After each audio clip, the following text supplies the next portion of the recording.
Ya comienzo otra vez la grabación.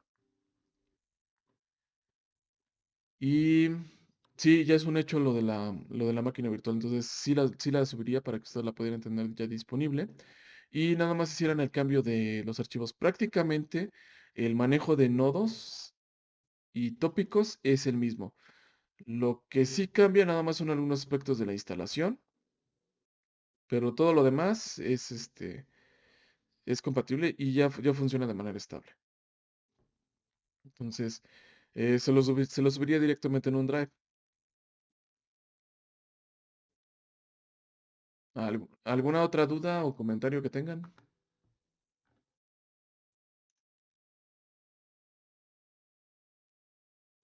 Ok, entonces, esta es la presentación que estuvimos viendo la clase pasada. Es la misma que ustedes tienen dentro de su material para modelar esta parte en el espacio. Y donde nos quedamos justamente fue el planteamiento de la transformación general, que incluye en estas clases la rotación. Y esta es la que incluye totalmente la rotación y la traslación. Si se acuerdan, yo les había comentado que justamente la de rotación lleva un orden en específico y es porque la rotación no es el álgebra de las rotaciones, por decirlo ya de una manera más formal, el álgebra de las rotaciones sí es un álgebra, es decir, sí se puede hacer es una serie de elementos y pueden generar una serie de conjuntos. En realidad es lo que significa un álgebra, ya matemáticamente y formalmente. Pero en las álgebras existen álgebras como las que manejamos, que es un conjunto booleano, es decir, todas las operaciones del conjunto son conmutativas, pero las rotaciones no. Entonces es un conjunto no es booleano, es abeliano. Entonces, en el caso del álgebra de las rotaciones es un conjunto no abeliano. Entonces, quiere decir que las propiedades conmutativas de cómo están las rotaciones no siempre se va a cumplir. Entonces, por eso es que nosotros en la convención siempre vamos a manejar este conjunto de rotaciones en este orden eh, y en general estas tres. Porque también toda la orientación de un objeto se puede simplificar haciendo giros nada más en dos ejes.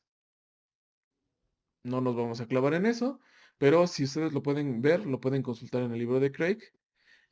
Justamente viene al inicio, en la página, no me acuerdo si es la 39 o la 49, es cualquiera de esas dos. Cambia si su versión está, este, bueno, yo les había dicho, por favor no consulten el libro tanto en español, sino consúltenlo directamente en inglés, en la fuente principal. El otro detalle que nosotros vamos a encontrar para modelar en el espacio, se los había comentado, era que justamente la postura, a diferencia de en el plano, en la parte de la orientación, lo tenemos que manejar como orientaciones. Y a pesar de que nosotros podríamos utilizar los ángulos de Euler para describirla, lo tenemos que hacer a nivel de proyección. Es decir, vamos a utilizar la parte de los cosinos directores de los sistemas de referencia y lo equivalente a los cosinos directores para lo que sería cualquier sistema articulado en robot, pues sería la diagonal principal de la transformación que vamos a obtener. Entonces, habíamos visto un ejemplo básico de donde está el planteamiento. Lo que les había comentado nada más de las referencias con respecto al CAT. Que aquí, a diferencia del plano, lo que sí puede pasar es que no necesariamente los ejes que nosotros vamos a tener tienen que estar totalmente alineados, sino que podemos tener desfasamientos. Entonces, ese hecho de que estemos trabajando en el espacio y que tengamos, en el caso de la posición de las traslaciones, tenemos una variable más, pero en el caso de las rotaciones tenemos dos variables más. Entonces, eso lo que va a hacer es que nuestras ecuaciones contengan más elementos y por ende sean más grandes. Entonces, un objetivo de la asignatura pues, es que le vayan perdiendo miedo a las ecuaciones grandototas, sino que es el contrario, ir estableciendo como que o aprendiendo metodologías de análisis para poderlas analizar. Y otra cosa que hemos visto justamente era la parte de las posturas de Home. Y fue donde nos quedamos la clase pasada. Habíamos quedado que las posturas de Home eran importantes por dos cuestiones. Esencialmente porque van a determinar la estructura matemática, a pesar de que utilicemos la transformación general que habíamos planteado al inicio.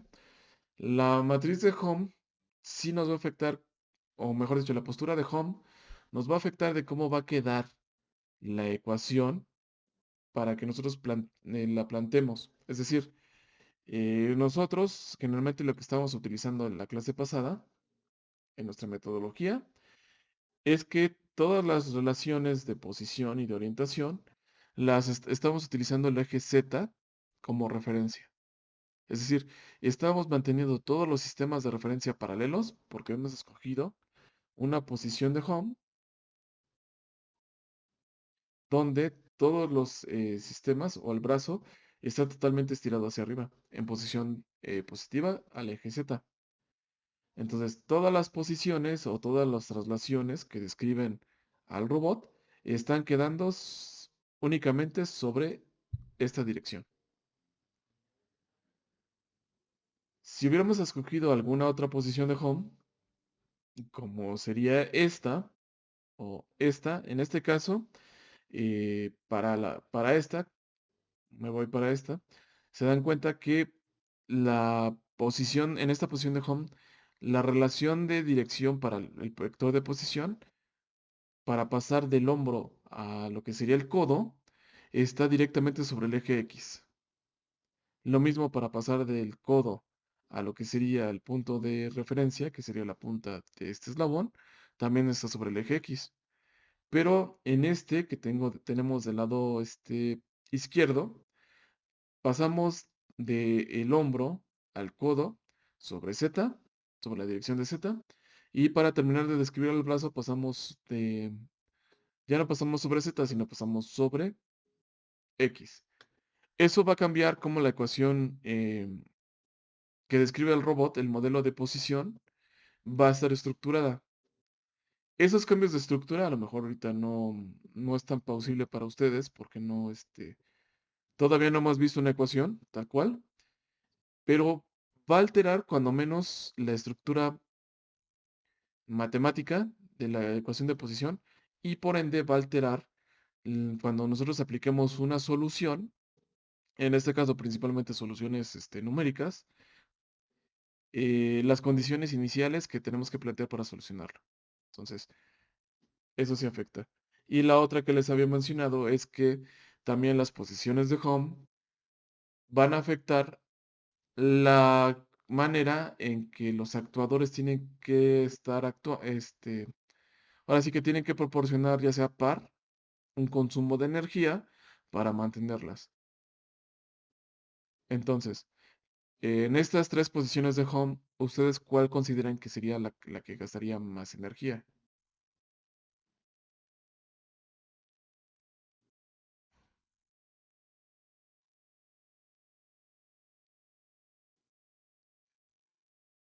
¿Y la razón sería?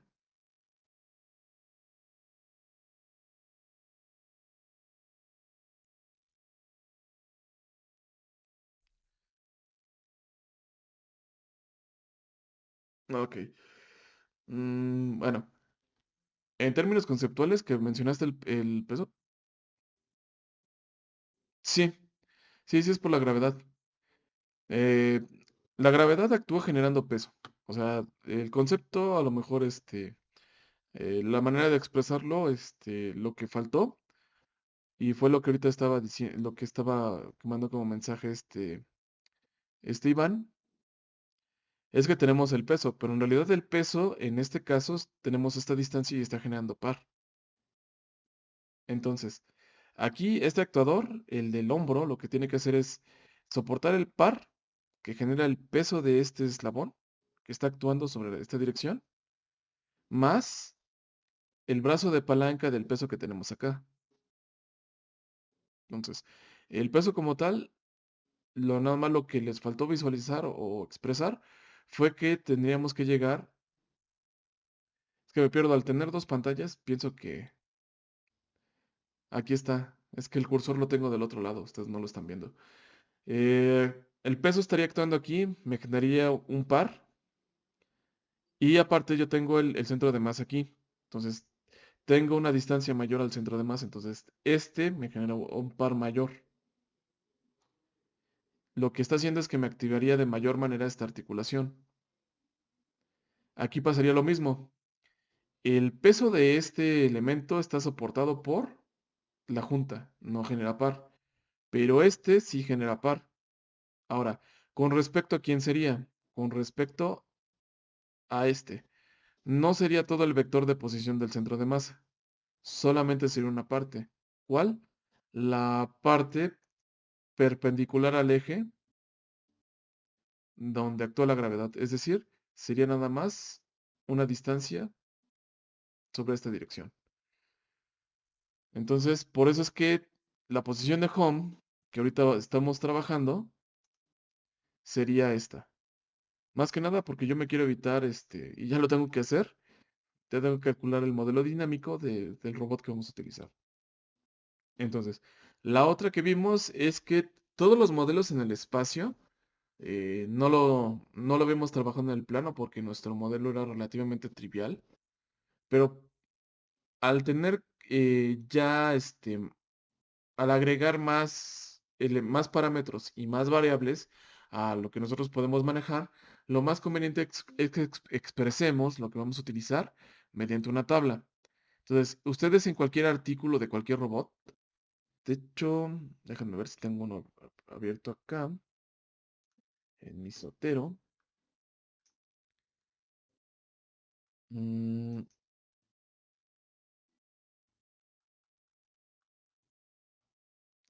por ejemplo, aquí es lo que tienen en este artículo es que están diseñando trayectorias utilizando campos potenciales y lo que les interesa es que este robot recoja pelotas de golf y de tenis. Entonces, aquí está el planteamiento de cómo están los sistemas de referencia del robot.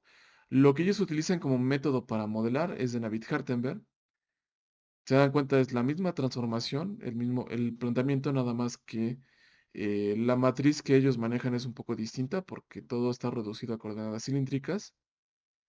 Y por aquí lo que debe de tener, bueno, lo pusieron, de hecho, eso no está bien, sería la tabla de parámetros que describen al robot. Entonces, prácticamente lo documentaron como yo lo estoy haciendo. No es correcto, de hecho, es una buena observación. Lo más conveniente es que siempre nosotros agreguemos una tabla de referencia para que alguien más pueda reproducir el modelo. Ahora, un detalle bueno y que es valioso de esto es que la mayoría de los brazos mecánicos, su configuración es similar. Lo único que hay que hacer es que hay que agregar parámetros a la tabla para calcular el modelo y prácticamente es como una plantilla. Entonces, hasta este nivel lo que ustedes van a obtener va a ser una plantilla para modelar al robot. Entonces, esto ya lo vimos. Donde nos quedamos la clase pasada. Habíamos plantado el sistema inercial y después lo que habíamos hecho en nuestro algoritmo para calcular el modelo del robot, cuando menos el modelo cinemático de la postura, es que nosotros tenemos que identificar los ejes de acción por donde actúa principalmente el actuador. Entonces, este que yo tengo aquí es el eje de acción por el cual actúa el motor que va a estar aquí en la base, en el base link, el eslabón negro. Este que yo tengo aquí sería el eje de actuación por donde tendría que actuar la articulación del el hombro. Y si nos vamos más arriba, este eje sería la acción del codo. Ahora, aquí algo importante que nosotros tenemos que tomar en cuenta, em, físicamente, ¿se acuerdan que cuando empezamos a trabajar en el plano, yo les había mencionado que era importante cómo estaban acomodados los motores? Entonces, también, todo motor tiene una dirección positiva de giro, sin importar que sea servo o que sea un servomotor, un motor reductor o un motor de corriente directa conectado. Todos los motores tienen un sentido de giro siempre positivo. Lo más adecuado es que el sentido de giro de los motores queden orientados de manera positiva. O sea, es un deseo. No siempre se va a poder. Y eso va a depender si el motor va a estar montado sobre el eslabón anterior, es decir, sobre el eslabón, en este caso el de la base no tiene de otra, generalmente siempre van montados en la base, pero generalmente luego los motores de la articulación van montados sobre el propio eslabón. Déjense los muestro.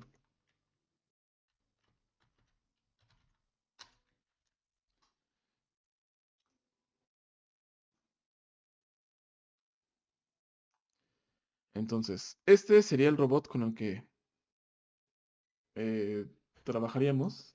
Les digo que siempre me confunden las dos pantallas. Este es el Dotbot. Dejen mal latino, es con eso de que tengo que atinar las pantallas. Si se dan cuenta, aquí el motor de la base está montado sobre la base. Pero ya para si avanzamos sobre la configuración, el motor, por ejemplo, ya de lo que sería el hombro del robot, el que estamos viendo, está montado sobre el propio eslabón. No necesariamente eso se va a cumplir. Si estuviera montado sobre la base misma, sobre el elemento que gira, perdón, es que tuve que abrir, ahora sí que tocan el timbre, este, de la sesión, ¿eh? Si estuviera montado, posiblemente a lo mejor podríamos acomodar el motor de diferente disposición.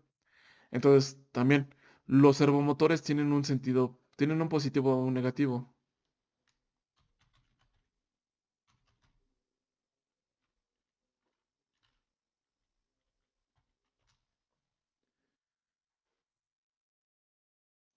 Y ese siempre nos lo van a presentar el fabricante. Entonces, aquí tenemos este Servo Dynamic Cell. Y lo que estamos viendo, ¿ustedes qué piensan que es el positivo o el negativo? Mejor dejen, voy y busco la visión, el diagrama donde vienen las dos caras. Este tiene un controlador de posición. Ahí está hablando del positivo y del negativo. Pero hay un diagrama donde vienen las conexiones. Entonces,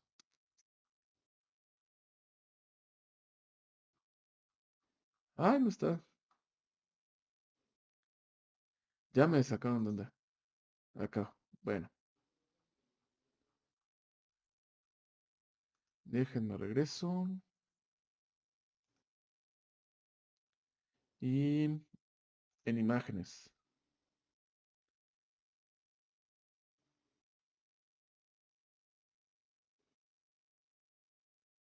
No.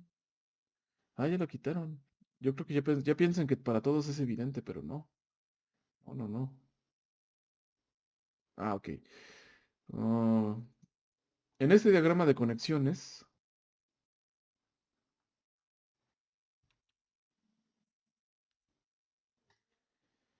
dan cuenta, aquí está la otra vista del motor.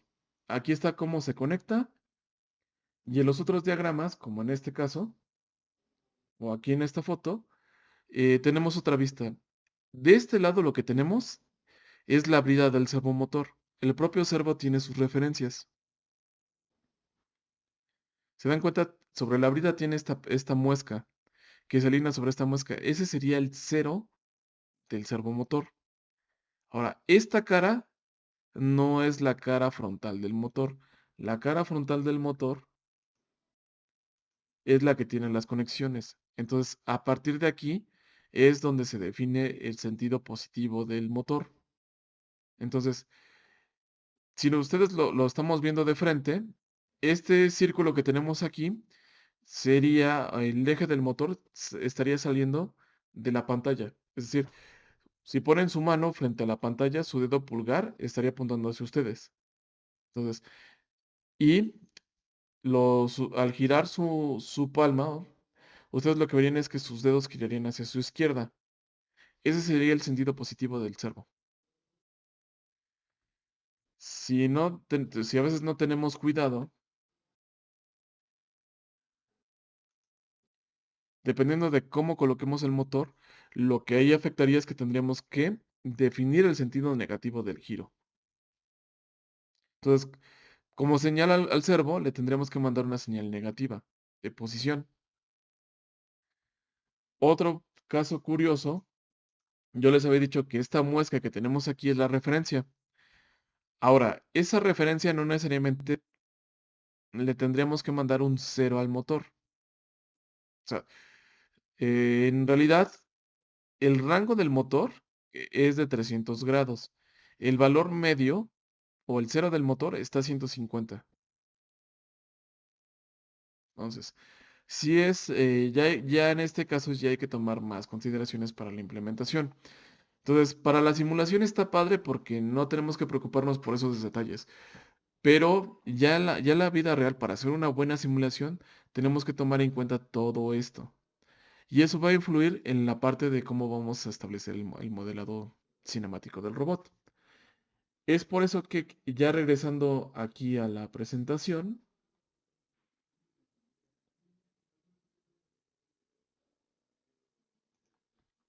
que sería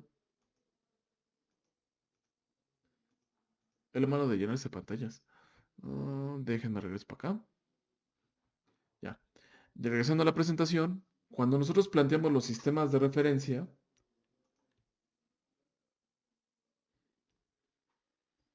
ya para descubrir, se dan cuenta que el vector de posición que yo tengo aquí está definiendo la dirección de 0, que serían los 150, para el servo. Entonces, luego es un detalle porque hay fabricantes que lo que hacen es que ponen los servomotores en distintas posiciones. Y es todo un rollo porque entonces nuestra simulación va a funcionar de acuerdo a nuestro modelo matemático, pero ya para la implementación hay que hacerle cambios en la manera en que vamos a enviar la información. Entonces, como consejo, a ustedes sí ya les va a tocar una buena etapa de la vida en la robótica. ¿Por qué? Porque ustedes, así como ahorita me metí a internet, ustedes ya pueden comprar los motores. Antes había que comprar los motores, hacerle su controlador y hacer las pruebas. Afortunadamente ya la mayoría de los elementos, ya lo que les van a facilitar es el poder establecer el modelo del robot, pero sí hay que tomar en cuenta esto. Entonces, la sesión pasada lo que hicimos fue comenzar modelando a cada una de las juntas. En este caso, es un caso particular. ¿Por qué? Porque el eje de acción de la base y el eje de acción del hombro se tocan en un punto. Cuando ustedes puedan configurarlo de esta manera, lo más recomendable es que siempre pongan la acción de lo que es, dos acciones sobre un mismo punto, aunque sean dos sistemas de referencia diferentes, como lo estamos haciendo. ¿Eso qué quiere decir?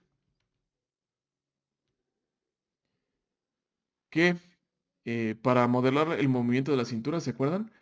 Pusimos un sistema de referencia paralelo al sistema inercial, un sistema uno, y en este caso la acción está sobre el eje Z. Y es por eso que la construcción de nuestra tabla,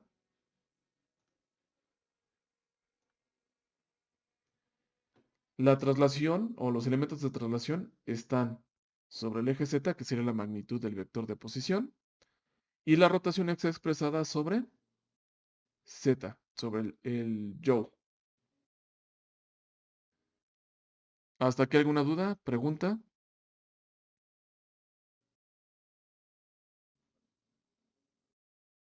Ok. Entonces, esto está expresando el movimiento del cuerpo que yo lo veo café. No sé de qué color lo ven ustedes, pero cuando menos sí se distingue que este es gris, verde, y este para mí es café. Ahora, lo otro que habíamos hecho es que sobre este mismo punto lo íbamos a utilizar como el origen para el sistema de referencia que nos iba a ayudar a describir el movimiento del hombro. Y en este caso, se dan cuenta aquí sobre la imagen de la presentación, yo lo que hice fue encimar el sistema 2 sobre el sistema 1, pero nada más que la acción de giro va a estar definida sobre el eje Y. Aquí se entiende por qué la dirección de giro de esta junta es en esta dirección. ¿Sí lo recuerdan?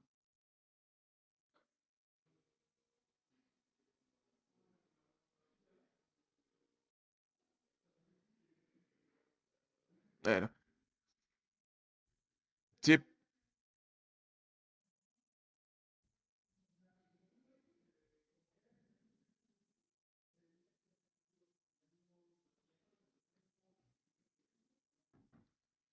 no, no, no, no. ¿Se acuerdan que existe la regla de la mano derecha y la regla del campo? Sí, es que aquí ese es un punto porque siempre los confunden. O sea, así no es su culpa.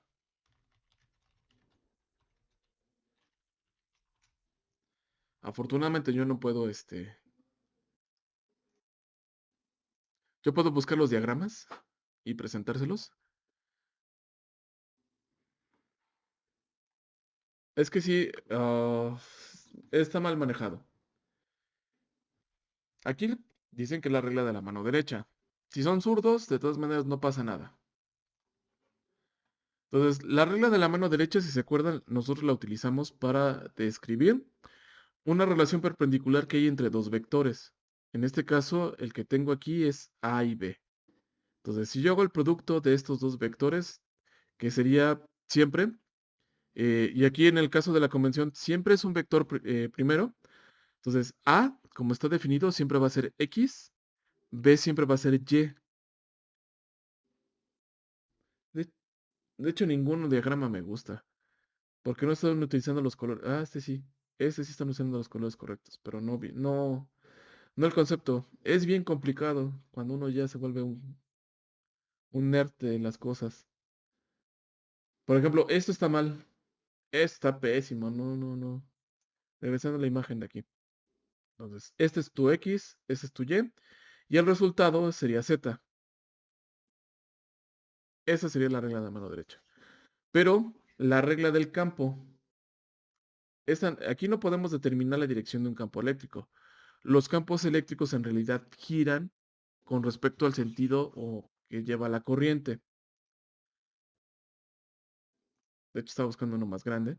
Entonces, se dan cuenta aquí, el pulgar representa el sentido del eje de giro o la dirección de la corriente. Para nuestro caso, nuestro pulgar va a representar la dirección positiva del eje en el que estamos girando. Y la acción de nuestros dedos nos van a determinar la dirección positiva. Es un acuerdo.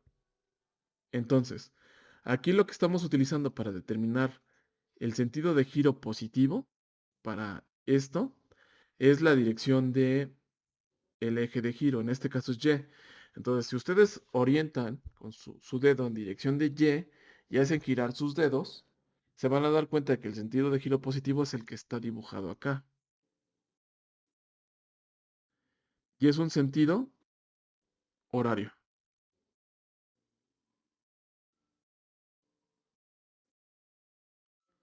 Entonces, no les aconsejo utilizar tanto lo del sentido horario antihorario, porque no es como que algo muy natural de referencia. Lo que sí sería, es más que nada, pues, si tenemos las manos, es más fácil obtener las referencias de ahí. Entonces, ¿queda claro?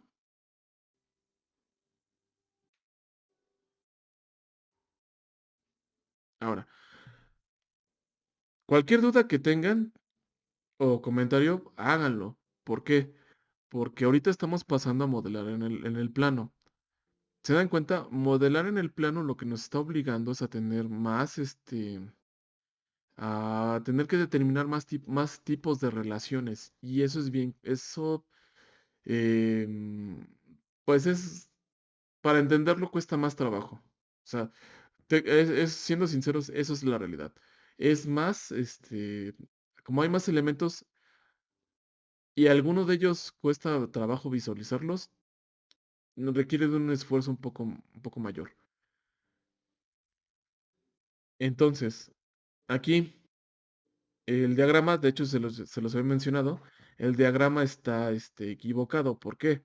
Porque si yo giro de manera positiva, tendré que girar de x1 a x2, tendré que girar positivamente hacia acá. Entonces la medición tendría que ser en sentido contrario, como está en el diagrama.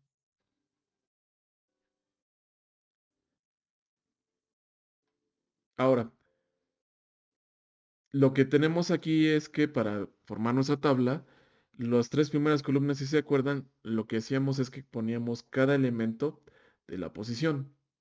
Entonces, en este caso, la posición del origen del sistema 2 es la misma que del origen del sistema 1.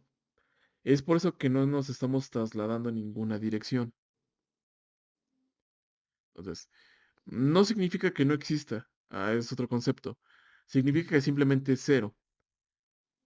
Eso sí es bien importante porque también en ciertas consideraciones cuando nosotros modelamos, principalmente robots donde estamos pasando de acciones de acciones entre ejes que son perpendiculares entre sí, es decir, que sería como en este caso, siempre conviene simplificarlas de esta manera. Y eso es uno de los detalles que luego aparece en el método de Navier-Hartenberg, que cuando nosotros tenemos relaciones de actuación que son perpendiculares entre sí entre sus ejes, alguna de ellas se va a perder. Es un detalle que se presenta y sí se documenta. Entonces, sí se entiende cuando menos este renglón, el 1, 2.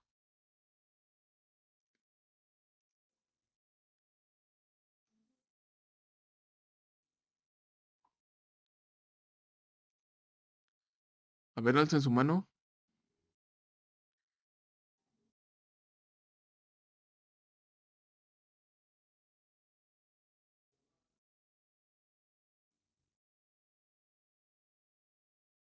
Digo, a lo mejor ya hasta los dormí.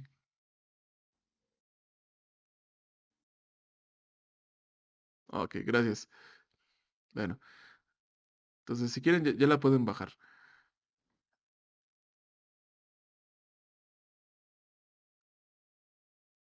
Ahora, en el caso ya de lo que sería el modelado de lo que sería el codo, simplemente lo que hacemos, este es un poquito más limpio. Lo que hacemos para simplificarlo, como nuestra posición de home nos permite plantear este vector de posición, yo tengo la posición del sistema 3 con respecto al 2, que es este vector de color amarillo. Detecto el origen sobre esta dirección y ahí monto el sistema 3. Si se dan cuenta, en este caso, igual seguimos girando sobre el eje Y. Nada más que en este caso sería sobre el eje Y del sistema 3. Por ende, la dirección de giro positiva sigue siendo la misma que el del anterior. E igual, el sentido de giro que nosotros vamos a tener, o el ángulo, lo vamos a medir entre x2 y x3, de preferencia. En este caso, también, como estamos girando x3 y z3, el ángulo que hay entre x2 y x3 y entre z2 y z3 es el mismo. Entonces, no nos mete ruido si lo vamos manejando así. Entonces, en este caso igual, la traslación de este vector únicamente nos queda sobre la componente z. Simplemente no nos estamos trasladando sobre lo mismo que pasa si tengo el cursor acá, sobre z2 y sobre z3, no tenemos ninguna traslación y únicamente nos movemos sobre z. Y el giro sigue siendo sobre y. Entonces, la tabla, si se dan cuenta, al tener ejes paralelos, lo único que hacemos es que eh, le agregamos nada más la dimensión y seguimos girando sobre beta, lo que sería sobre pitch.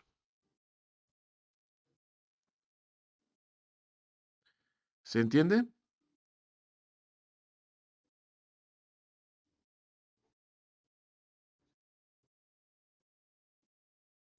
Bueno, lo van a entender cuando lo tengan que resolver. Eso no se preocupen. Ya ven que aquí es diversión.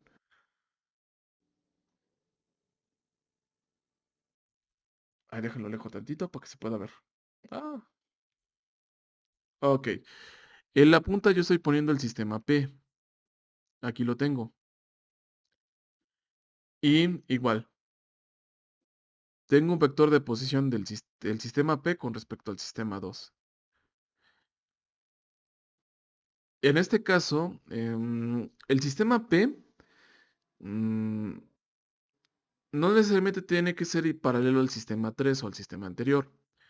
Generalmente el sistema P lo vamos a colocar dependiendo de las características de la herramienta. En este caso, para nuestro robot, este robot no tiene ninguna herramienta. Nada más nos interesa ubicar la punta. Entonces, pasa prácticamente lo mismo. Lo único que tenemos que indicar es que tenemos una traslación sobre Z y ningún giro. Y con eso ubicamos la punta del robot.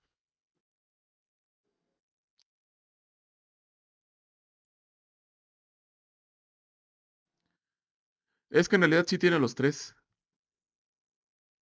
Sí. Y bueno, eso es una buena observación. Sí, porque si se dan cuenta, prácticamente son dos eslabones. O sea, esta configuración también la escojo porque tiene tiene esa particularidad, ¿no? El eslabón café, este también es un eslabón, aunque no lo parezca. Lo que pasa es que es otro tipo de conexión o la conexión mecánica que tiene otra forma, pero sigue siendo un eslabón. Entonces, sí tiene tres eslabones, o sea, tiene su base link, su eslabón base, que va a ser el fijo y que va a estar ligado al sistema inercial. Va a tener su eslabón de la cintura, su eslabón del antebrazo y su eslabón del brazo. Entonces, móviles son tres.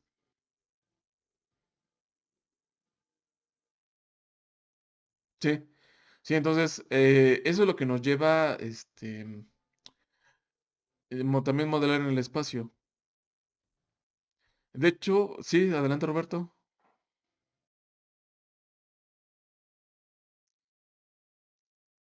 Ah, ok, eso es lo que vamos a pasar. Ese sería como que el concepto básico. Aquí chéquenlo. Lo vamos a trabajar. O sea, yo les puse este 3 porque sigue siendo un caso base. ¿Qué es a lo que me refiero? Déjenme, voy aquí. O sea, a ustedes aquí en trabajo en clase, esta es la presentación. 17, la 18. Lo que ustedes tienen aquí en esta presentación 18, lo que es la siguiente, es el planteamiento de la solución cinemática mediante la solución geométrica de esta estructura, de este robot, podemos decirlo, con 3 grados de libertad. Entonces, también vienen los libros. La manera en que yo se lo estoy presentando en esta presentación viene más que nada del planteamiento como ecuaciones vectoriales. ¿Por qué me gusta más así? Bueno, a mí me gusta plantearlo más de esta manera porque de entrada los datos que hay que proporcionarle a estas ecuaciones vienen directamente de una medición en el espacio. Entonces, este es un caso particular donde nosotros podemos sacar la posición o la solución desacoplada de cualquier robot, que tenga de cualquier brazo mecánico que tenga esta configuración. Ergo, prácticamente casi de cualquier robot industrial o de cualquier brazo. Entonces, esta solución viene aquí. Y si ustedes se dan cuenta, esta solución está planteada de la misma manera que está la solución que ustedes tienen del robot en el plano. Es decir, a pesar de que las entradas sean vectoriales, seguimos utilizando las leyes la ley de cosenos y de senos. Esta sí tal cual sí, funciona bien, no hay que hacer ninguna adecuación, pero es un caso particular. Y curiosamente, este no tiene efector final. Y eso fue lo que me estuve tardando en sacar. De hecho, en varios semestres fue su examen. Entonces, por desgracia, pues no, nunca lo pudieron sacar, de una manera como yo lo esperaba. Ya mejor yo lo calculé, ya mejor ya mejor se los paso como elemento.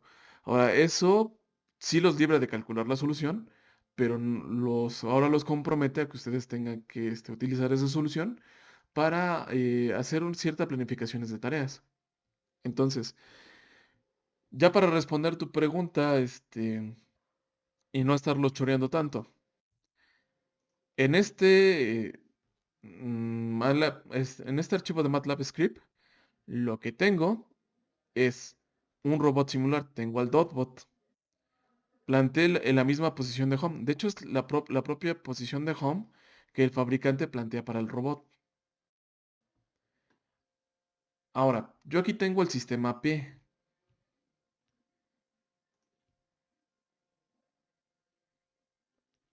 Ay, no quería acercarme tanto. Es así como cuando que vas caminando y de repente te estrellas con algo. Entonces, el planteamiento del modelo del robot prácticamente es el mismo que acabamos de ver. Nada más que aquí ya tenemos más grados de libertad. O sea, en el caso que les acabo de mostrar en la presentación, el sistema P sería el sistema 4. O sea, esas articulaciones corresponderían a lo que sería la cintura del robot, que ustedes giraran, su hombro y su codo. Aquí, el sistema 4 correspondería al sistema de la muñeca. Entonces, los movimientos de la muñeca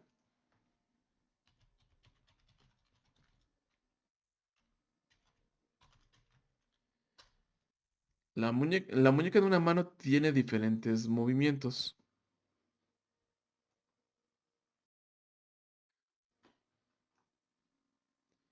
Y el que estaba viendo que me ayudaba a explicarlo bueno, puede ser cualquiera.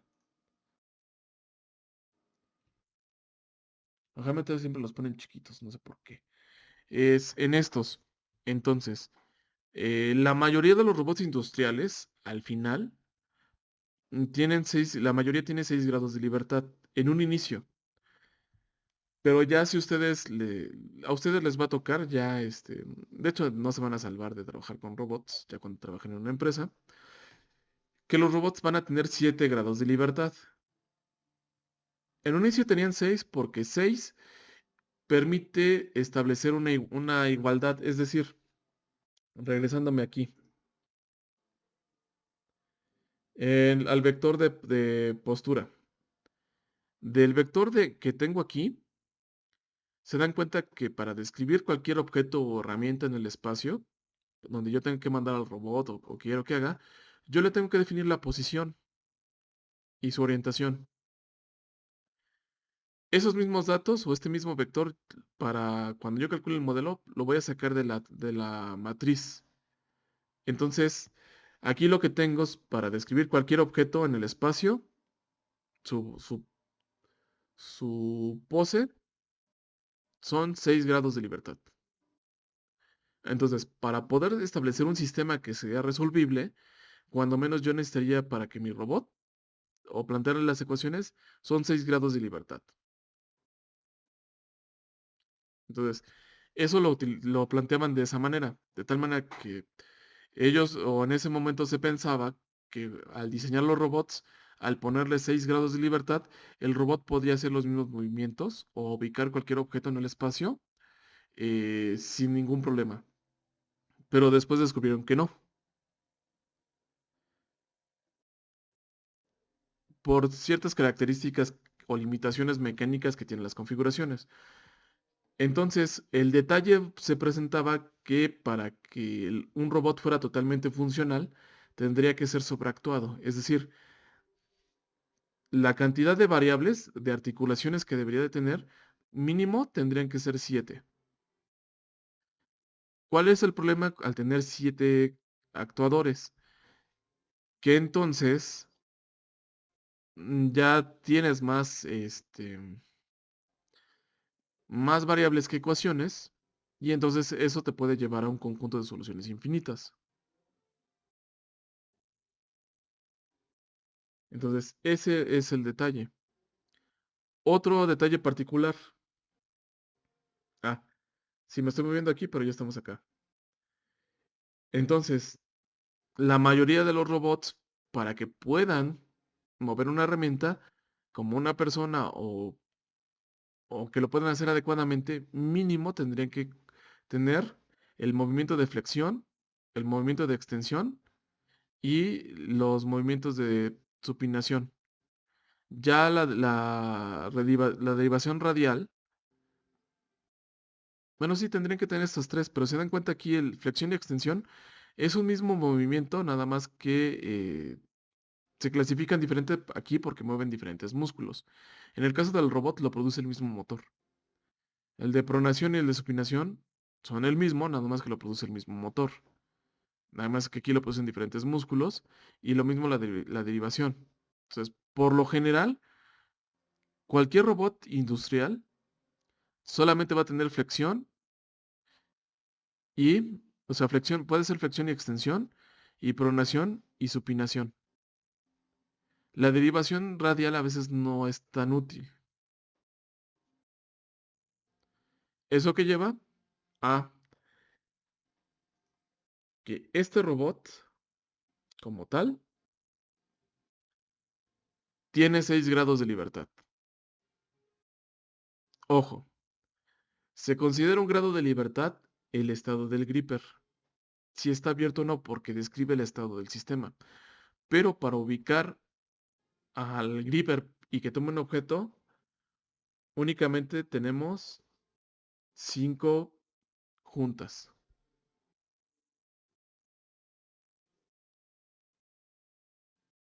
Ahora, la pregunta del sistema P. En este caso, este sistema P, se dan cuenta, está ubicado fuera del robot. ¿Por qué? Porque este sistema P lo que me ayuda o lo que define es una posición de referencia donde tendría que estar el objeto que voy a tomar y es el lugar donde aproximadamente al cerrar las pinzas toman el objeto. Entonces, el elemento conductor que define cómo va a estar la postura del robot va a ser la posición y orientación del sistema P.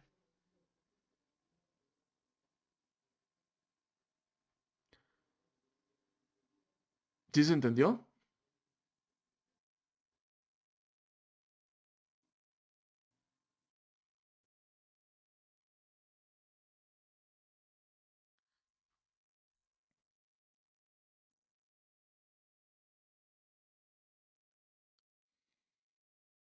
Ujú.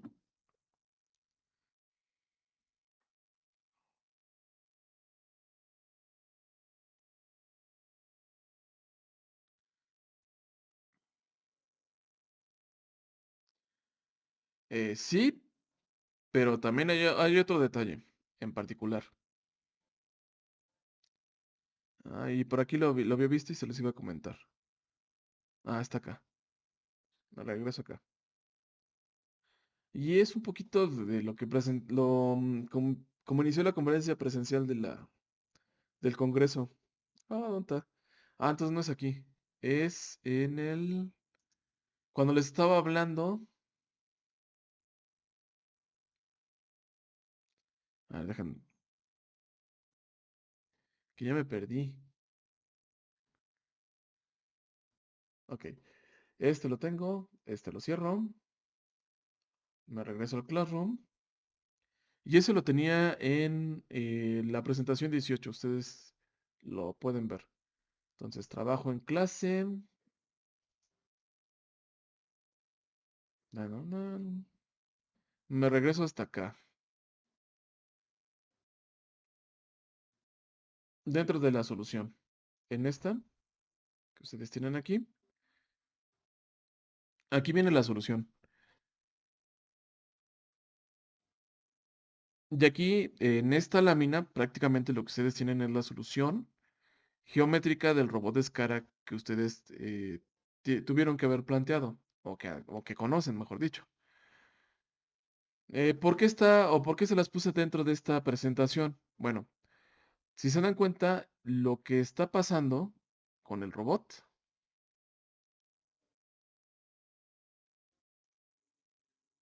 es que se lo paso para acá. Con este robot, ¿qué es?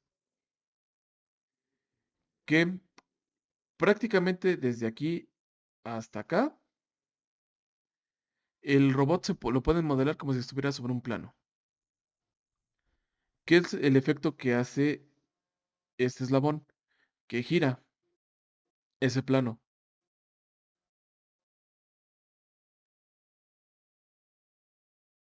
Sí, sí,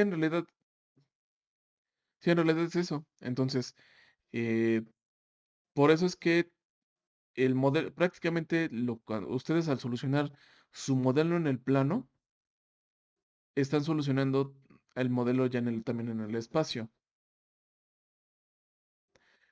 Ahí nada más es que la solución para el primer grado de libertad, que sería el que mueve el plano, o el que mueve el robot sobre el plano, que sería esta imagen, se vuelve una solución un poco trivial, porque nada más sería el vector de dirección, la proyección sobre el plano XY del sistema inercial, y se calcula directamente.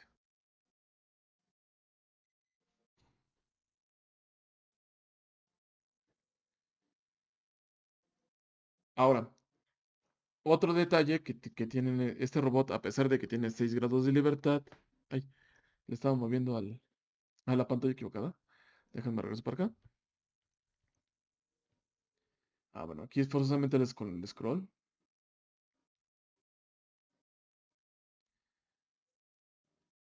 Aquí también, otra cosa que va a pasar con los robots es que nosotros le vamos a dar información al robot para que tome un objeto, es decir, le vamos a dar 6 coordenadas. Pero, ¿qué es lo que pasa? Si el gripper no sirve para describir la orientación o posición, ¿cuántos grados de libertad en realidad le quedan al robot para describirlo? Para describir la posición del sistema P.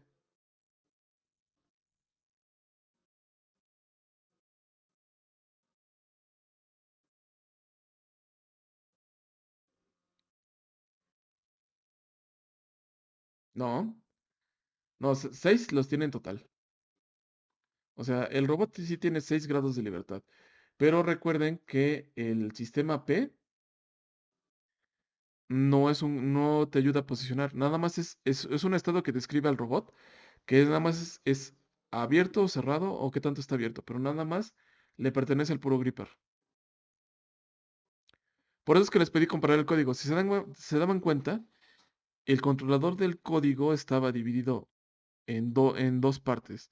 Una que describía la cadena cinemática para posicionar al gripper y el propio estado del gripper.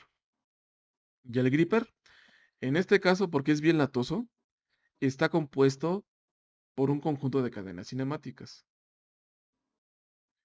Pero en realidad, para describirlos, ¿cuántos motores requerimos para describir que el gripper se cierra o se abre?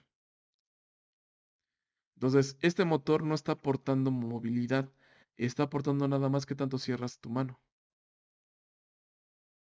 Entonces, para describir la posición del robot en el espacio, únicamente nos quedan 5 grados de libertad.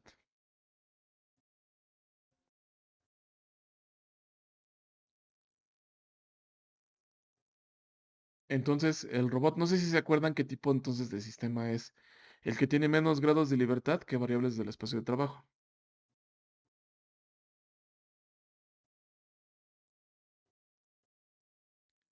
Bueno, entonces, ¿no se acuerdan? Entonces, el robot en sí se vuelve un sistema subactuado. Entonces, quiere decir que esta configuración de robot no nos permite manipular cualquier objeto con libertad, porque va a estar restringido. Lo único que podemos manipular sería el ángulo con el que lo va a abordar. Déjenme ver. Es que si tengo no, sería complicado. Lo preparo y se los presento nada más la siguiente sesión así rápido. Pero se va a ver más en la simulación. Lo que va a pasar es que únicamente vamos a actuar sobre el plano. El robot nada más puede girar el gripper. No puede cambiar, no puede hacer el movimiento de acuerdo a la muñeca del el giro radial. No lo puede hacer.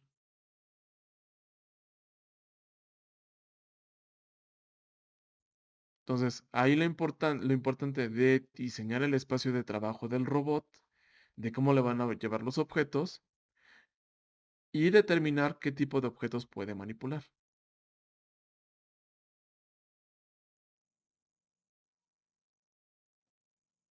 Entonces, si lo ven, ya cuando estamos hablando que el robot va a tener una herramienta y que va a mover el objeto, ya el problema empieza a tener otro tipo de aristas que hay que atender. Ya no es tan trivial.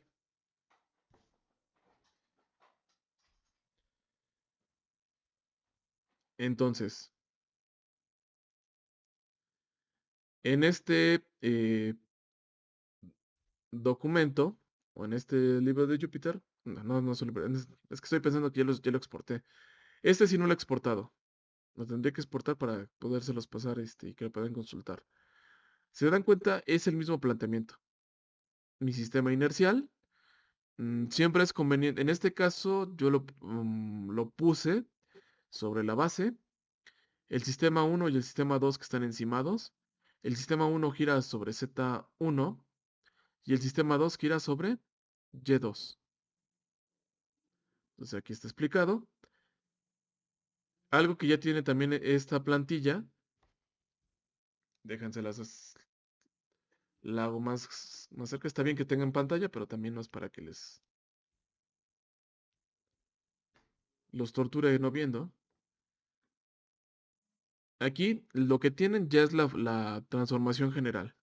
Se dan cuenta como datos para este caso, ya para trabajar cualquier tipo de configuración en el espacio. Como datos aquí ya, antes nada más le pasábamos X y Y. Aquí le pasamos X, Y y Z. G porque gamma, o sea, en griego es alfa, beta, gamma, A, B, G. Entonces, gamma, giro en X, beta, giro en y alfa, giro en Z. Entonces, aquí ya tenemos esta transformación, ya la podemos utilizar. El planteamiento de cómo están los sistemas de referencia. Entonces, aquí, déjenme, le avanzamos. Posiblemente aquí ya nada más les deje que hagan algo o que complementen el documento que yo les pasaría. Aquí lo que ustedes tienen es prácticamente la relación que hay entre la cintura del robot y el hombro. Aquí viene descrito la transformación de 0 a 1 para lo que sería la relación de la cintura, la relación de giro que hay entre la cintura y el hombro, entre el sistema 1 y el sistema 2, y estamos aquí girando sobre Y, por eso es que esta es la matriz de rotación.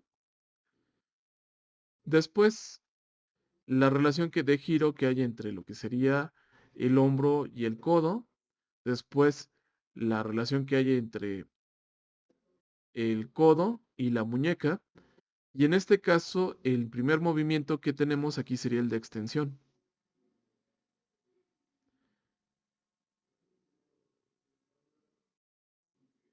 Entonces, giramos sobre el eje Y, que sería el movimiento del codo, de la muñeca, el movimiento de extensión, que también sería sobre Y, y ya el actuador 5, este actuador que está aquí clavado, ese lo que hace es el movimiento de supinación y pronación. Y ese gira sobre Z.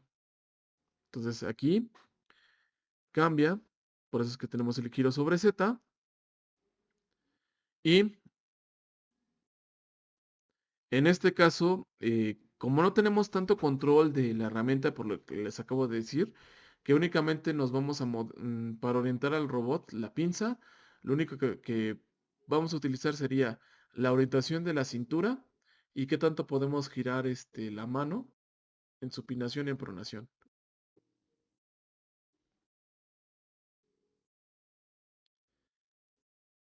Por eso es que aquí no le puse directamente, no hice un cambio de orientación para el sistema del eje P. No lo hice. Entonces, y al no cambiarlo, pues simplemente la transformación es directa. Y el modelo resultante, o la transformación del sistema inercial al sistema P, es toda esta ecuación. De hecho, creo que aquí está simplificada. Se ve simplificada por una razón. Porque aquí en los sigmas que conforman a este elemento, están las demás relaciones. Entonces, en realidad, algo que me gusta un poquito de trabajar con la parte simbólica de MATLAB es que a diferencia, por ejemplo, de MATCAD, sí lo desarrolla y a diferencia de matemáticas, sí lo hace más limpio. Entonces, de aquí ya tendríamos el modelo cinemático de la posición del robot.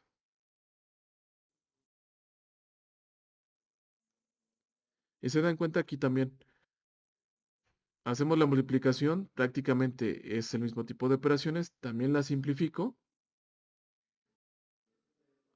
y lo obtenemos. Ahora, lo que quiero que vean es que, por ejemplo, yo aquí tengo el coseno de teta 2, coseno de teta 3 y coseno de teta 4. Yéndonos a la configuración del robot, donde se ve completo,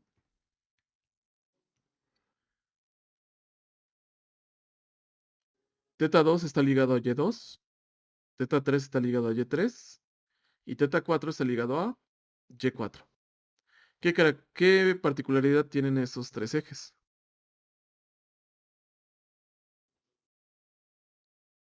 Bueno, todos son y todos siempre son paralelos.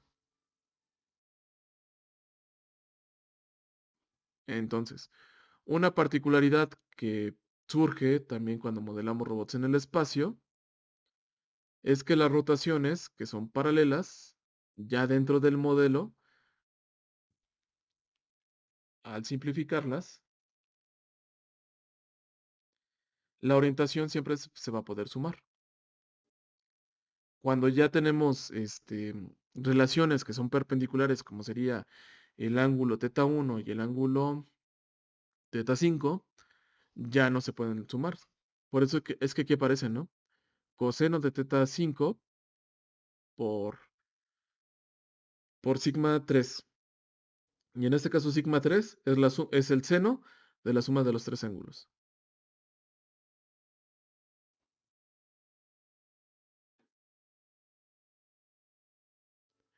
Y los parámetros para encontrar la solución del robot, aquí están.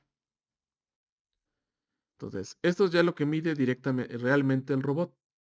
Lo puse en milímetros porque lo estaba trabajando ahí. En realidad, para que lo podamos trabajar, perdón, para que lo podamos trabajar ya directamente en el simulador, estas cantidades las tendríamos que pasar a metros. Entonces, no hay tanto problema porque el propio plug que yo les pasé, de cómo lo pueden pasar, ya les transforma, a pesar de que ya lo transforma todo a metros. Entonces, aquí hay otra diferencia, ¿no? Cuando ustedes van a trabajar en cualquier CAD, todas las dimensiones, por ejemplo, en Inventor, les da a escoger que sean en pulgadas, en sistema imperial, o en los sistemas internacionales o el DIM, que no sé por qué existe, pero bueno. em, para diseñar, todo CAD va a manejar unidades no en metros, sino de longitud en milímetros. Principalmente eso tiene que estar relacionado con el tipo de tolerancias.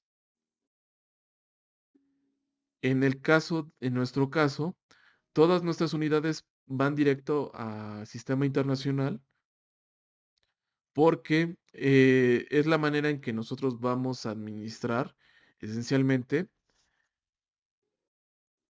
las velocidades angulares de las juntas y también la capacidad de los motores. Entonces, eso ya lo hacen automáticos el plug. O sea, no tienen que hacer ninguna conversión. Y aquí lo que hice fue sustituir estos valores de parámetros para ver qué tanto se simplifican las ecuaciones. Entonces, se dan cuenta, el modelo en realidad se vuelve un poquito más simple de entender, pero prevalecen los elementos que son las proyecciones, los cosenos y los senos. Y aquí lo que tengo es un intento del planteamiento de la solución cinemática, o sea, el planteamiento del vector de posición, calculo el jacobiano. En este caso, el jacobiano, se dan cuenta, tengo teta 1, teta 2, teta 3, teta 4 y teta 5. Y resulta que el jacobiano no es un jacobiano cuadrado.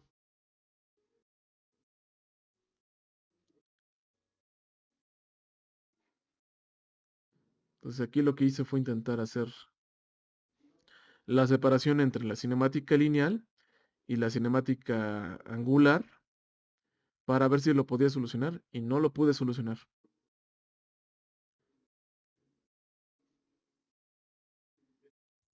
Entonces, todo lo que le estoy presentando es como que el intento.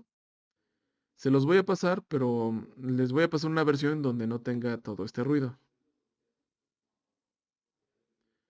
Porque lo intenté solucionar. O como se los había comentado, ¿no? Se los había dejado como examen, pero no es algo tan sencillo de visualizar. Entonces, como sí lo necesitaba ya para ya implementarlo ya sobre el robot real dentro de lo ya de la simulación, ya lo que hice fue plantear la solución geométrica del robot. Entonces, aquí ya lo tienen. Está dividido. Simplemente ya los datos de entrada de la solución del robot dependen de la posición del objeto, del sistema P, esencialmente de lo que queremos solucionar. Eh, Se basa a partir de lo que ustedes tienen en la presentación 18. Se dan cuenta, es el mismo diagrama, nada más que hecho más bonito, donde nosotros, para empezar a solucionar a la cinemática de este robot, lo que hacemos es que descomponemos la posición del robot y lo vamos haciendo por partes. Entonces, para encontrar el ángulo de la cintura del robot, simplemente lo que hacemos es que tomamos nada más las componentes de la posición X y Y y calculamos el ángulo teta 1. Eso no hay problema. Y aquí es donde vino la parte divertida. Si se dan cuenta, aunque aquí yo tenga el movimiento de supinación de la muñeca, la posición del robot de este punto del gripper no cambia sobre este plano. Es decir, prácticamente la misma solución que trabajamos para el plano se puede aplicar aquí. Nada más que en lugar de tomar como referencia x1, estamos tomando como referencia para la solución z1. Y se dan cuenta, aquí tenemos lo mismo. tenemos la longitud L1, la longitud L2, y aquí en este caso, para el desacoplamiento, que sería sobre el sistema 4, lo que estoy calculando es la posición del sistema 4 con respecto al sistema 1 para formar el mismo triángulo que tenemos en la solución anterior. Ahora, aquí la cuestión es que a partir de la posición del sistema P vista desde el sistema inercial, en este caso del sistema 1, calculamos la posición del sistema 4. Conociendo esa posición, ya podemos calcular el resto de los ángulos. Entonces, esta parte viene aquí desarrollada. Entonces, aquí está el planteamiento del vector de posición del sistema P con respecto al sistema 1 para simplificar las ecuaciones. Y todo esto ya está expresado en términos de lo que sería el sistema inercial. ¿Se dan cuenta? Aquí la posición del sistema P con respecto al sistema 1 eh, ya está expresado de esta manera. Pero hay una particularidad.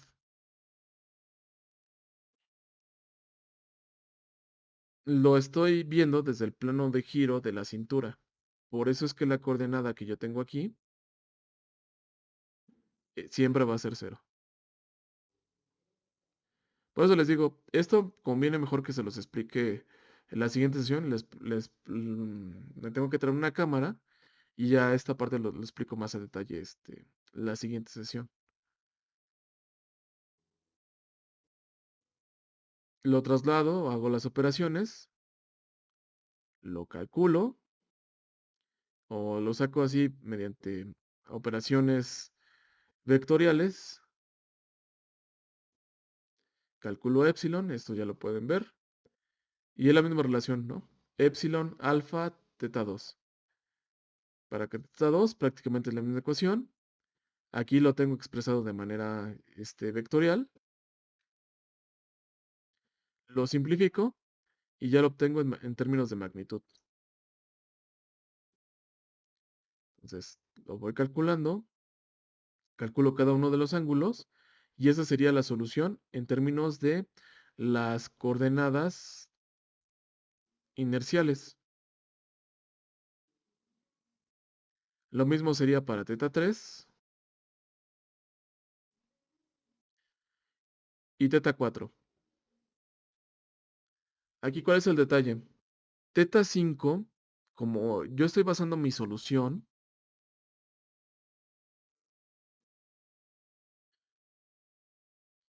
únicamente en función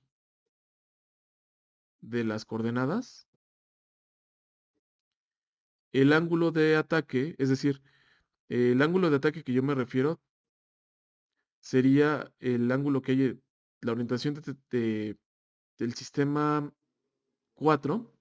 Eso yo lo doy como un parámetro o como un valor de entrada. Es decir, lo que estoy diciendo es cómo el gripper, en qué ángulo de extensión va a tomar el objeto.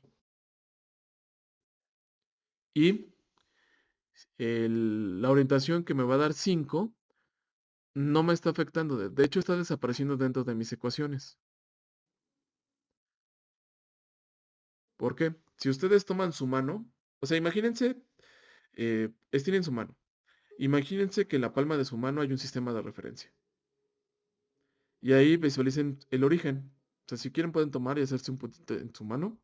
Y si lo empiezan a girar su mano, se van a dar cuenta que el punto no cambia de posición. Es decir, la acción de giro del sistema 5 no cambia la ubicación del origen del sistema P. No lo altera. Entonces, 5 va a ser otro elemento de información que habría que proporcionar. Es por eso que al final, ya para el cálculo de la solución general,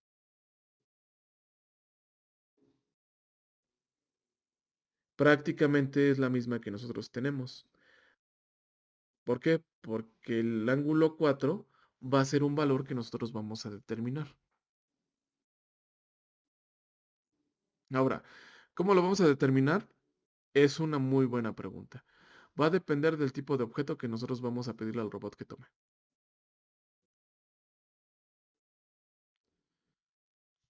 ¿Cuál es la prueba maestra? Déjenme ver, aquí lo tengo.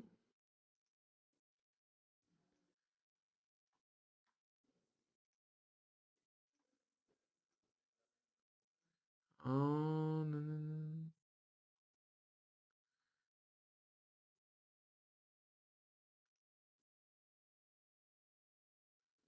Aquí está. Este artículo es un benchmarking para investigación en manipulación. Entonces, en realidad lo que está marcando aquí o cualquier benchmarking es como una referencia. Entonces, aquí lo que plantean, ¿qué es lo que nosotros debemos de establecer para que los resultados de nuestros experimentos sean comparables con los resultados ya sea de otro experimento o de alguna aplicación que ya existe en robótica? Entonces, en específico, lo que manejan aquí o lo que nos plantean es esta lista de, me parece que son como 48 objetos o más. Bueno, aquí nos pone como 33, por aquí está la lista.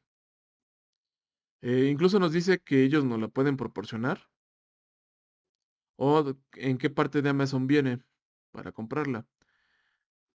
Entonces, esa lista de objetos lo que buscan es entrenar al robot para que tome diferentes objetos. Ya sea que nos puedan pasar una fruta, o sea, un robot que ubiquemos dentro de una casa, dentro de una cocina, y que nos pueda proporcionar, por ejemplo, fruta, y que nos pueda guardar nuestras latas de carne, que aquí no es tan común tener latas de carne, pero podrían ser Pringles, galletas, azúcar, latas de atún, podrían ser diferentes otras latas, por ejemplo, aquí una lata de sopa. En nuestro caso podrían ser igual una lata de atún, pero nosotros sí consumimos frijoles, por ejemplo, podría ser una lata de frijoles. O, en dado caso de que en su casa no quieren correr riesgos, pueden ser una bolsita de frijoles, porque toda lata pues tiene filo, ¿no? Es peligrosa, dependiendo de cada quien. Entonces, el robot nos puede ayudar a acomodar nuestra despensa o nos puede ayudar a hacernos de comer. ¿Se dan cuenta? Cada tipo de objeto va a imponer condiciones para manipularlo. O si ustedes le piden al robot que les ayude a hacer una tarea de casa, simplemente que les pase una herramienta, las herramientas, por su geometría, van a imponer ciertas condiciones. Entonces, igual pelotas, si van a ayudar los robots a supervisar objetos eh, o niños, o sean robots de limpieza, pues simplemente tendrían que reconocer entre basura y juguetes. Y los juguetes pues tienen diferentes formas, ¿no? Entonces, diferentes pruebas para los robots que puedan tomar este tipo de objetos, eh, juguetes. En realidad, esta está basada en la que tengo en este cuadro, en la figura 5. Está basada principalmente en pruebas que se le hacen a las personas que pierden movilidad. Se les pide que tomen esos objetos con sus manos y que los pasen a la parte limpia. Y con eso se evalúa qué tanto lo pueden hacer. En el caso de las personas que han tenido una lesión en el brazo, esas mediciones de tiempo les ayudan a determinar a los fisioterapeutas o a los cirujanos qué tanto está evolucionando las heridas. En el caso de los robots, es una comparativa de qué tan bien lo puede hacer el robot en comparación a una persona. Y en el caso de aquí, pues sería qué tanto el robot puede posicionar un objeto de manera fina en, en un lugar. Entonces, esta me parece que es la lista, son 42 objetos. Y abajo lo que establecen es el protocolo.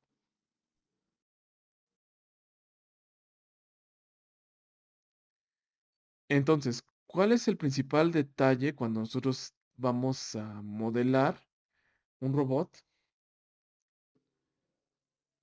y lo vamos a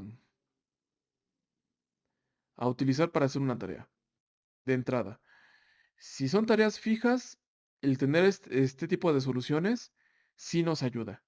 ¿Por qué? Porque simplemente si son tareas repetitivas que el robot va a hacer, lo único que necesitamos proporcionarle sería la información del objeto y cómo lo va a hacer. Pero en el caso de que nosotros queramos que el robot haga una tarea de servicio, lo que nos dice este artículo de benchmarking, aquí, ay, es que me confunde la pantalla, una disculpa, es la dificultad que vamos a presentar. Uno, por las diferentes geometrías que vamos a tener. La otra, cómo van a estar dispuestos los objetos dentro del espacio. Es decir, el reto actual de la robótica es el grado de incertidumbre que se va a enfrentar. Porque en un ambiente lo que puede encontrar el robot, por ejemplo, en una misma cocina, se puede encontrar estos objetos o estos, o una combinación entre estos, simplemente entre los trastes, puede haber una combinación entre los objetos que tiene que manipular.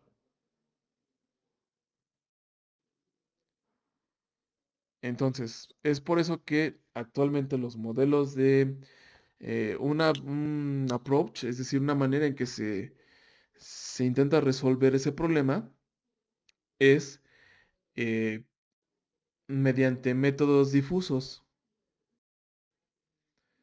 Es decir, darle una instrucción al robot mm, a ver, déjenme ver. Aprovechando. Ahorita ya debería de quedar más claro lo que les puse al principio de el semestre. O sea, ya me haría más fácil, o a ustedes se les haría más fácil ya entenderlo, para no meterles tanto ruido.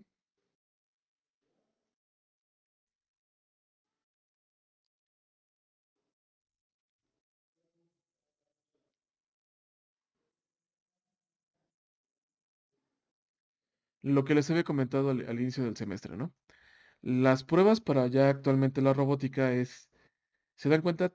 Ustedes ya tendrían, ahorita, pues lo único que necesitan es practicar cómo modelar el robot, tener las ecuaciones y lo único que les haría falta sería la parte de visual. No, no, en realidad no haría falta. Pero si se dan cuenta aquí lo que están presentando es a un robot que se le pide que tome un objeto dentro de este mar de formas. Entonces, lo que se espera es que el robot sea capaz de interpretar y reconocer los objetos, saber dónde se encuentran y que lo vaya, vaya y que lo tome. Entonces, para eso, lo que se hace es que toda esa información, ustedes ya ahorita ya pueden reconocer posición, orientación y rotación sobre los ejes. Esto prácticamente es la postura del objeto que queremos tomar, el estado del gripper, que sería el grado de libertad más que le estaba diciendo, y esta parte de la terminal sería una instrucción. Ustedes y yo lo que utilizamos es inteligencia artificial generativa para pedirle a esa inteligencia que nos dé un tipo de información. En el caso de la robótica, lo que se utiliza es lo que se conoce como un modelo, un VLMS, un Visual Language Model. Es decir,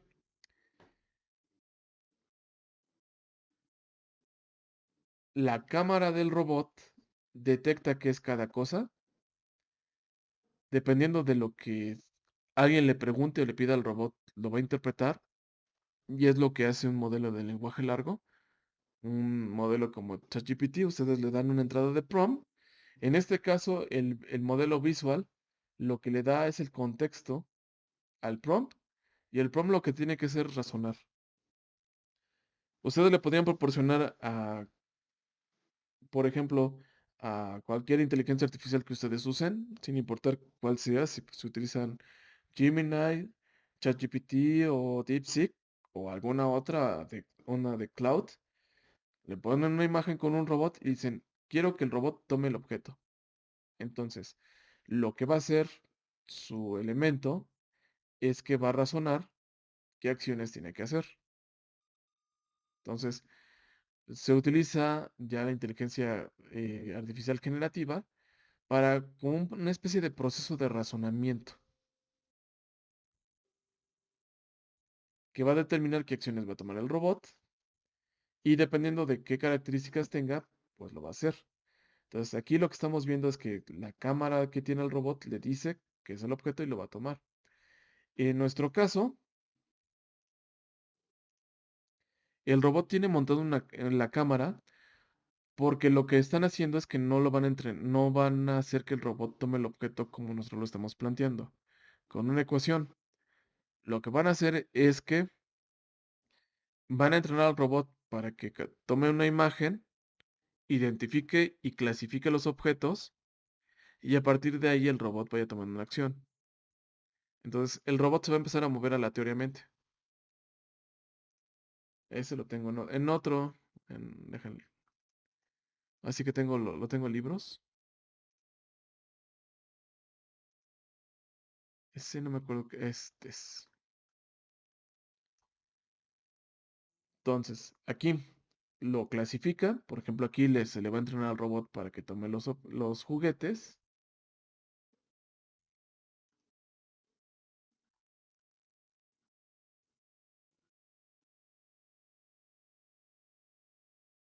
Ah, bueno, esta es la parte de identificación. Ah, es que como me queda un poquito lejos mm, enseñándole al robot a tomar los objetos. Aquí está. Entonces, lo que nosotros ahorita vimos es que nos importa la posición del Viper y de los objetos. Por ejemplo, aquí está este robot. Y la parte para enseñarle en el caso del robot sigue este algoritmo. Inicia. El crear una meta es que simplemente se le da una instrucción. Toma un objeto. El robot se empieza a mover. Se mueve. Se evalúa mediante un tipo de función. Y aquí en esta parte de la cuestión dentro del ciclo se generan movimientos nuevos utilizando algoritmos genéticos. Se vuelve a evaluar y con eso se va enseñándole al robot. Es por eso que ahí se requieren una serie de bases de datos grandes. Se generan esas bases de datos, se utiliza alguna técnica como de aprendizaje profundo, un deep learning o algo así. Se obtiene un modelo y con eso se entrena el robot. Nosotros no vamos a llegar ahorita tanto, cuando menos en esta clase, en el tema selecto el siguiente año sí. Y lo que vamos a hacer ahorita es que ustedes puedan hacer la simulación del robot. Bueno, sería lo deseable.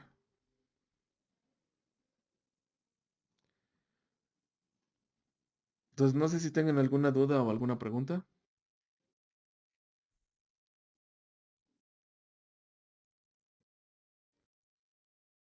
¿O ya se aburrieron?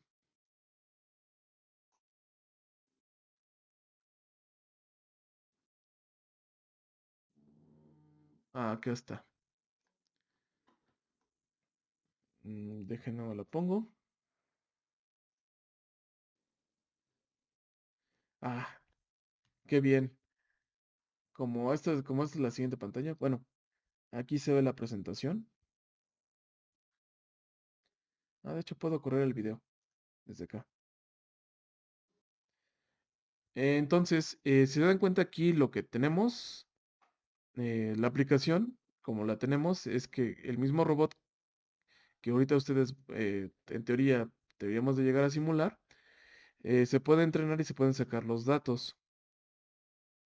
Ahora, los datos los estamos sacando conforme a los motores, pero ya para pasarlo y tener las posturas del entrenamiento, lo que estamos aplicando ya serían las ecuaciones de cinemática inversa que les acabo de mostrar. Entonces, prácticamente, ya para ir terminando la clase, lo que sí les pediría para que ustedes vayan repasando lo que vimos, algo que no tiene esta versión que yo tengo aquí, donde tengo el modelado del robot, es que no viene la tabla.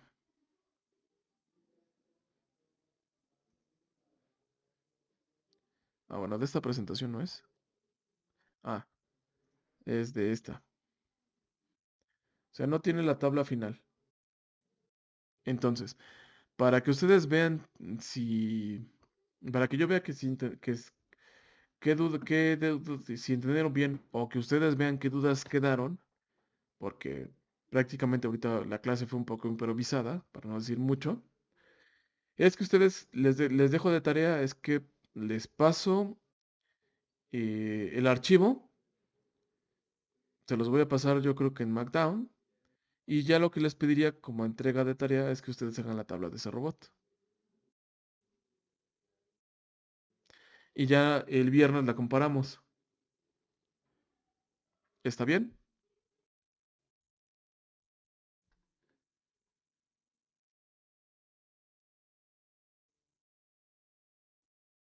Ah, ok. Bueno, entonces eso se lo subo en un ratito.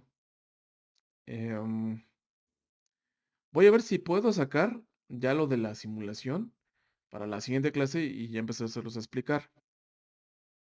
Y ya de ahí que empecemos a trabajar. Entonces, pum, pum, pum, pum. Lo que seguiría sería la parte de simulación. Ya seguiríamos ya la siguiente semana con la parte de planeación. Y déjenme jugar un poquito con eso. Pero esa sí ya la tienen programada. Entonces, si ya funciona, si ya puedo echar a nadar el Escara, ya podrían ustedes mover cualquier robot prácticamente. Ahora, como siempre, los ejemplos más básicos, el ejemplo más básico para meterse en menos problemas, siempre es un robot móvil. Entonces, hasta ahorita sí ya he podido echar parcialmente a andar el robot móvil. Pero los robots con los robots seriales, pues sí tienen un poquito más de dificultad. Entonces, es lo que tendré que jugar. Entonces, les dejo eso como tarea, nada más para que no se aburran. Y nos veríamos el viernes. Cualquier duda o pregunta, pueden mandar un mensaje. Voy a dejar de grabar de una vez.